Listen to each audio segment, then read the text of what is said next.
সম্মানিত দর্শকরা, আপনারা দেখতে পাচ্ছেন যে এদিক দিয়ে বদ্ধ অংশ আর অপর দিক দিয়ে খোলা অংশ। বদ্ধ অংশটির খোলা অংশটি একসাথে ভাঁজ করে নেব হিজাবের জন্য। এখন সঠিকভাবে ভাঁজ করে মাপ নিচ্ছি। যার জন্য হিজাব তৈরি করব তার লম্বার মাপ ৩৯। এখন দেখতে পাচ্ছেন আপনারা উপর থেকে নিচ পর্যন্ত সমানভাবে চারদিক দিয়ে ৩৯ মাপ নেব। মাপ নিয়ে নিচ্ছি ৩৯ দাগ কেটে নিচ্ছি ৩৯-এতে, আবারও দাগ কেটে নিচ্ছি ৩৯-এতে। এভাবে দাগ কেটে ৩৯ ইঞ্চি লম্বাতে নিয়ে নেব, যাতে হিজাবটি সমানভাবে গোল হয়, কোনোভাবে যেন ওপর নিচ হয়ে না থাকে। তাই ঠিক এভাবে আপুরা আপনারা নিয়ে নেবেন। ৩৯-এতে দাগ, এই যে দাগ কেটে নিলাম। এখন আমরা এখান থেকে কেটে নেব। চলেন কেটে নেই।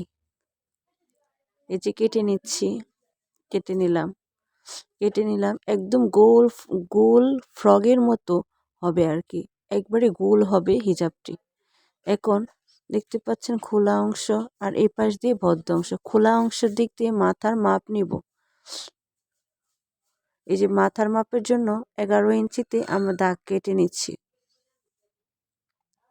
11 ইঞ্চিতে দাগ কেটে নিয়েছি খোলা অংশ থেকে, উপরেও কেটে নিয়েছি।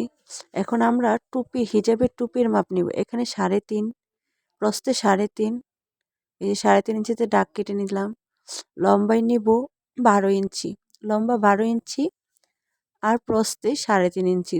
দুইটি ভাঁজ করে, কাপড়কে 2 ভাঁজ করে কেটে নিলাম। দেখতে পাচ্ছেন কেটে নিচ্ছি।